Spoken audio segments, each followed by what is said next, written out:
Hello everyone, welcome back on our channel Krishna. तो आज के इस वीडियो में हम जानेंगे कि धान की फसल में किस तरीके से रोग लग जाते हैं और उस रोग के उपचार क्या है, कैसे हम अपनी फसल को रोग लगने से हम बचा सकते हैं। तो चलिए इस वीडियो की हम शुरुआत करते हैं। तो धान की फसल में लगने वाले प्रमुख रोग और उसके प्रबंधन। तो सबसे पहले देखिएगा, हमारे देश की सबसे जो प्रमुख धान्य फसल धान है। धान की फसल पर अनेक तरह की समस्याएं आ सकती हैं।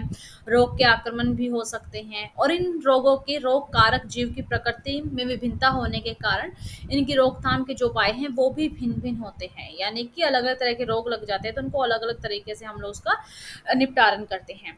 और रोगों का निदान एवं उसके प्रबंधन के विषय में ये जानकारी आपके लिए बहुत ही जरूरी है। आपको पता है कि अब हर जगह जो खेतों में क्या है, धान की फसल जो है लगी हुई है, तो उनमें बहुत से तरह के रोग भी लग जाते हैं। तो जानते हैं हम किस तरह के वो रोग होते हैं और उनसे कैसे बचा जा सकता है। तो देखिए, कुछ इस तरीके से रोग होती हैं, उसमें आपको दिख रहा हो किस तरीके से जो पत्तियां हैं उनमें भूरे धब्बे हो जाते हैं, या फिर कुछ पत्तियां आपको जली हुई दिखाई देती हैं, या फिर कुछ पत्तियां बहुत ज़्यादा डार्क येलो कलर की हो जाती हैं, है ना। और कुछ पत्तियां होते हैं जो पीछे से टूट जाती हैं, है ना। तो ये कुछ तरह के इसमें रोग होते हैं। तो सबसे पहला है आपका धान का झोंका रोग। अगर आपको अपनी फसल में, इस इमेज में देखेगा, अगर आपको अपनी फसल में कुछ इस तरीके की अगर आपको दिखाई देता है जिसमें कि इस तरह के पैचेस हो जाते हैं, तो वो धान का झोंका रोग होता है। ठीक है, आप इसकी पहचान कैसे करोगे, देखो दिख रहा है आपको अलग अलग तरीके से। इस तरीके से साइड से थोड़ा येलो हो जाएगा, अंदर से थोड़ा डार्क ब्राउन कलर का हो जाएगा। तो ये फफूंदी की वजह से ऐसा लगता है। तो ये धान का प्रमुख रोग है, मेरा मुख्य रोग है। लगभग ये फसल में लग ही जाता है, जो एक पायरिकुलेरिया ओराइजी नामक एक जो फंगस है ना, फफूंदी, उसकी वजह से ये लगता है। अब लग तो गया, अब हम पहचानेंगे कैसे कि ये झोंका रोग है और इससे हम कैसे फसलों को बचा सकते हैं। तो आइए देखते हैं। अब रोग के लक्षण हैं कि इस रोग के लक्षण है कि पौधे में सभी वायव्य भागों पर दिखाई देते हैं, यानी कि जहाँ से ट्रांसपिरेशन होता है ना आपका, वहाँ पे दिखाई देते हैं। परंतु सामान्य रूप से पत्तियां हैं या पुष्प गुच्छ की जो ग्रिविया, यानी कि जहाँ से स्टोमेटा होता है, जहाँ से वो लोग जो ये पत्तियां हैं वो ट्रांसपिरेशन करते हैं, वहाँ से ज़्यादातर ये क्या है, प्रभावित होते हैं। ठीक है, बड़े बड़े धब्बे हो जाते हैं। तो ये धब्बे नाल तथा आँख जैसे यानी गोल गोल ऐसे आकृति ले लेते हैं। और इन धब्बों के किनारे जो भूरा रंग हो जाता है और मध्य भाग से जैसे राख का रंग होता है ना, राख का रंग, ठीक है, वैसा हो जाता है। बाद में धब्बे आपस में मिलकर पौधे के सभी हरे भागों को ढक लेते हैं और ऐसा लगेगा कि हमारी जो फसल है वो जल गई है। अब इससे हम बचेंगे कैसे, झोंका रोग से हम अपनी फसलों को कैसे बचाएंगे। सबसे पहले रोग रोधी किस्मों का चयन करना चाहिए। जो भी आप इसमें जो बीज लेते हैं, अच्छी क्वालिटी के आपको लेने चाहिए। ठीक है, बीजों का चयन रोग रहित करना चाहिए कि इस तरीके से जो बीज हो आपके कि आगे जाके उनमें रोग ना लगे। और बीजों को सतैव ट्राई कोड्रमा से उपचारित करके बुआई करनी चाहिए। ठीक है, और फसल की कटाई के बाद खेत में रोगी बोध अवशेषों एवं ठूठों जो इत्यादि को एकत्र करके यानी इकट्ठा करके नष्ट कर देना चाहिए। ठीक है, ऐसे कोई भी पौधे के अवशेष आपको मिलते हैं या ठूठ मिलते हैं तो उनको आपको तुरंत नष्ट कर देना चाहिए। और फसल में रोग नियंत्रण के लिए आपको बायोवेल का जो जैविक कवकनाशी बायोट्रूपर की 500 मिलीमीटर मात्रा का प्रति एकड़ में या फिर 120 से 150 लीटर पानी में घोलकर आप उसका छिड़काव कर सकते हैं, ताकि इस रोग से हम फसलों को बचा सकें। इससे अगला जो रोग आता है वो है जीवाणु झुलसा या झुलसा रोग। इससे हमारी जो फसल है झुलसी हुई जली हुई दिखाई देती है। ठीक है, तो कुछ इस तरीके से ऐसे लगेगा कि फसल में आग लगी है, वो जल चुकी है। ठीक है, इसे हम कहते हैं जीवाणु झुलसा रोग। यह रोग जेंथोमोनास ओराइजी नामक जीवाणु की वजह से फैलता है और ये 1908 में जापान में सबसे पहले देखा गया था। अब कैसे पता चलेगा कि हमारी फसल में झुलसा रोग लगा हुआ है, तो देखिएगा इसमें क्या होता है, पौधे की चोटी अवस्था जो ऊपर से होते हैं ना, पौधे की जो टॉप्स होता है, जो टॉप लेयर होते हैं ना आपकी पौधे को, उसे चोटी अवस्था बोलते हैं। उससे लेकर परिपक्व जब तक आपकी फसल पककर तैयार नहीं हो जाती तब तक ये बीमारी कभी भी लग सकती है। ठीक है, और इस रोग में जो पत्तियों की नोक होती है ना, उनके किनारे के से शुरू होकर और मध्य भाग तक सूखने लगती हैं। और सूखे हुए जो किनारे हैं वो ऐने में तो टेढ़े मेढ़े या फिर झुलसे हुए में दिखाई देते हैं।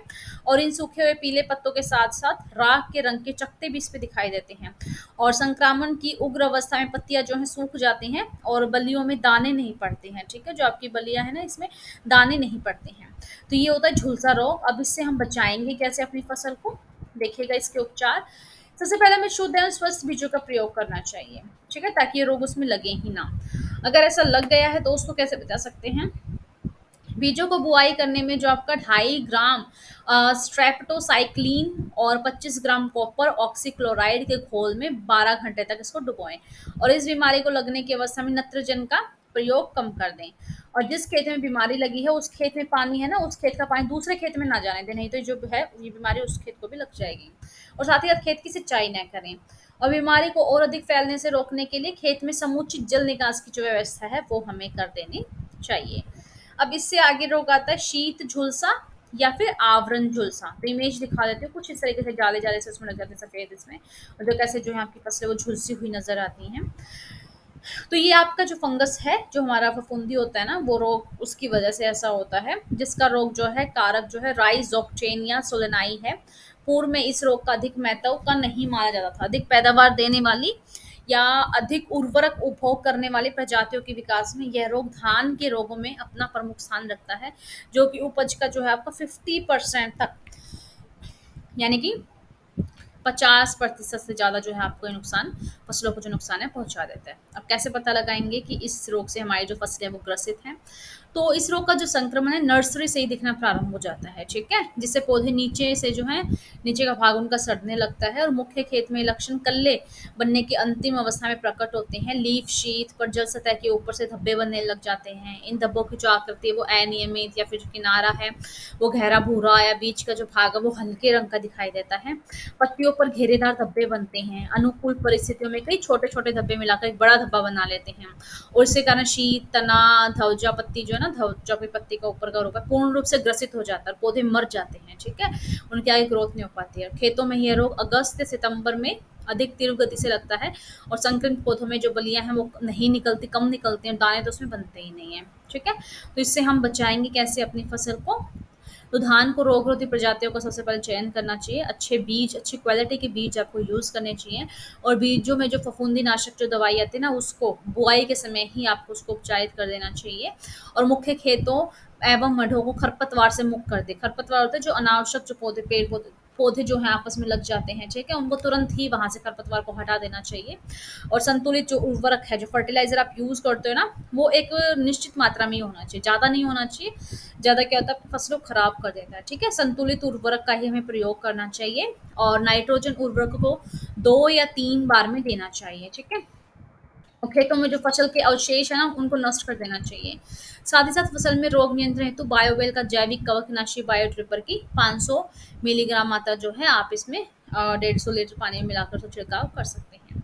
अब एक खैरा रोग होता है। खैरा रोग आप देख सकते हो, इसमें जो आपकी जो फसलें ना वो डार्क येलो कलर की कुछ दिखाई देने लगती हैं। तो यह बीमारी जस्ता की कमी से, यानी कि जिंक जो होता है ना, उसकी कमी की वजह से ये जो खैरा रोग होता है, इसके लगने पर पौधे की जो निचली पत्तियां हैं ना वो पीली पड़नी शुरू हो जाती हैं, और बाद में पत्तियों का कत्थई रंग के जो है अनियमित धब्बे उभरने लगते हैं। और रोग की उग्र अवस्था में पौधे की पत्तियां पीली पड़कर सूखने लग जाती हैं, कल्ले कम निकलते हैं, और पौधे की जो भड़वारे, यानी कि जो पौधे की जो ग्रोथ है ना वो नहीं हो पाती है। तो कैसे पता लगाएंगे?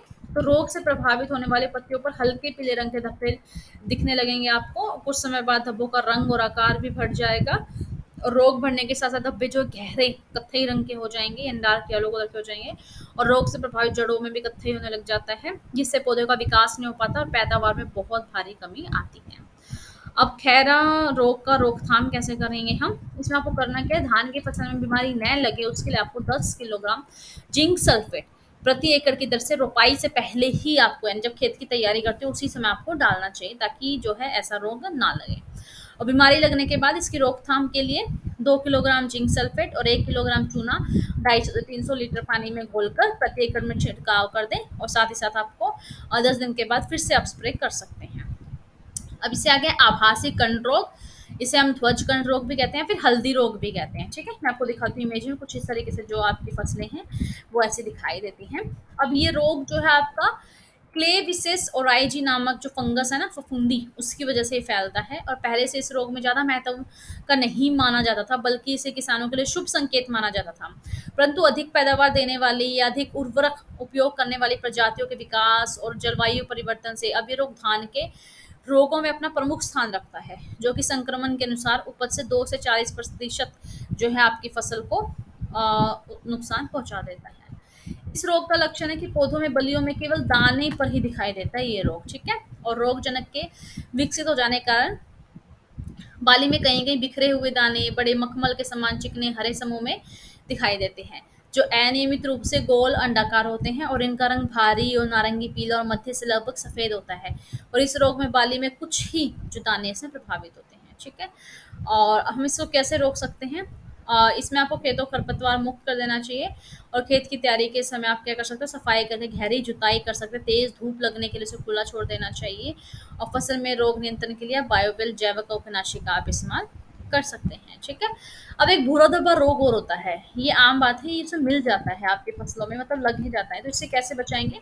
ये एक बीज जनित रोग है जो हेलीमैंथोस्पोरियम ओराइजी नामक फंगस से लगता है और इस रोग की वजह से 1943 में बंगाल में अकाल पड़ गया था, है ना, सूखा पड़ गया था वहां पे। तो कैसे पता चलेगा कि रोग लग गया है? इसमें जो आपको पता है कि जो पत्तियां वो गहरे कत्थई रंग की गोल या अंडाकार धब्बे बन जाते हैं, चारों तरफ पीला घेरा बन जाएगा। ठीक है, पीलापन ज्यादा इसमें दिखाई देता है। और इसको नियंत्रण कैसे करेंगे आप? इसके लिए आप मतलब धान में कम उर्वरता वाले क्षेत्रों में अधिक ही दिखाई देता है। इसके रोकथाम के लिए फसल में संतुलित मात्रा में नाइट्रोजन, फास्फोरस या पोटाश का प्रयोग कर सकते हैं। और जुलाई माह में रोग के लक्षण इसमें दिखाई देते हैं, तो ऐसा करने के लिए आप क्या कर सकते हैं, इसमें 600 ग्राम मात्रा को तीन जो है ना आपकी डब्ल्यूपी की जो मात्रा है वो 300 लीटर पानी में घोल बनाकर प्रति एकड़ फसल पर आप छिड़काव कर सकते हैं। तो वीडियो कैसी लगी मुझे कमेंट करके जरूर बताना। जितने भी जो रोग धान की फसल में लगते हैं उसका उपचार हम कैसे कर सकते हैं वो सब आज हमने डिस्कस किया है। वीडियो अगर आपके लिए थोड़ी सी भी हेल्पफुल रही तो प्लीज़ आप लाइक शेयर एंड सब्सक्राइब करना चैनल को। इस चैनल पर हम एग्रीकल्चर से रिलेटेड जो वीडियोस हैं वो पोस्ट करते हैं, तो और डेली साथ ही साथ डेली मंडी रेट अपडेट्स के लिए आप चैनल को सब्सक्राइब कीजिएगा। इस पर जो पोस्ट है वो आपकी डलती है ताकि उससे आप जो मंडी रेट हैं देख सकें कि आपके यहाँ के क्षेत्र में मंडी रेट अभी क्या चल रहा है किस फसल का। साथ ही साथ आप हमें इंस्टाग्राम और फेसबुक पर भी कृषलाल नाम से जो है फॉलो कर सकते हैं। और कृषलाल एप्लीकेशन है प्ले स्टोर पर, प्लीज़ आप उसे ज़रूर इंस्टॉल कीजिएगा। उस पर आपका जो एग्रीकल्चर से रिलेटेड किसान भाइयों के लिए जो प्रोडक्ट और जो सर्विसेज हैं वो वहाँ अवेलेबल है। और वो इस नंबर पर कॉल कर सकते हैं। यहाँ पर किसी भी तरीके की अगर उन्हें कृषि से संबंधित जानकारी चाहिए तो इस नंबर पर वो कॉल कर सकते हैं। और साथ ही साथ आप हमारी वेबसाइट पे विजिट कर सकते हैं www.krishlal.com। वीडियो कैसी लगी कमेंट करके जरूर बताना। चलिए मिलते हैं हम नेक्स्ट वीडियो में, तब तक के लिए नमस्कार।